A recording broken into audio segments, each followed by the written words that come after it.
വർഷം പോയ പോക്ക്. 2 വർഷം മുന്നേ പെട്ടെന്നൊരു ദിവസം ഒട്ടും എക്സ്പെക്ട് ചെയ്യാണ്ട് പെട്ടെന്ന് വാട്ടർ ബ്രേക്ക് ആയിട്ട് ഹോസ്പിറ്റലിലേക്ക് പോയതാണ് ഞാൻ ഇപ്പോഴും ഓർക്കുന്നത്.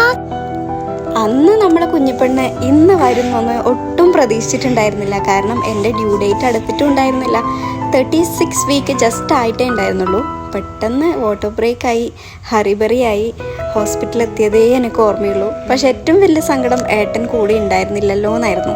എൻ്റെ വലിയൊരാഗ്രഹമായിരുന്നു ഏട്ടൻ കൂടെ ഡെലിവറി സമയത്ത് ഉണ്ടാവണം, ഏട്ടൻ തന്നെ കുഞ്ഞിപ്പെണ്ണെ റിസീവ് ചെയ്യണം എന്നൊക്കെ. പക്ഷെ അതിനൊന്നും പറ്റിയിട്ടുണ്ടായിരുന്നില്ല, പെട്ടെന്നായിരുന്നു എല്ലാം. പക്ഷെ ആ ഡേ തന്നെ ഏട്ടൻ ഇവിടുന്ന് ചാടി കയറി വന്നു. പക്ഷെ റിസീവ് ചെയ്യാനൊന്നും പറ്റിയിട്ടുണ്ടായിരുന്നില്ല. എനിവേസ് അടുത്ത വട്ടം നോക്കാം. അപ്പോൾ ഇതേ കുഞ്ഞിപ്പൻ്റെ സെക്കൻഡ് ബർത്ത്ഡേ നമ്മൾ സെലിബ്രേറ്റ് ചെയ്യാണ്. ഞങ്ങൾക്ക് ഏറ്റവും പ്രിയപ്പെട്ട നമ്മളെ ഫ്രണ്ട്സും ഫാമിലിയും കൊളീഗ്സും ആണ് നമ്മൾ ഇവിടെ അടിപൊളിയാക്കിയ നമ്മളെ ഫംഗ്ഷൻ.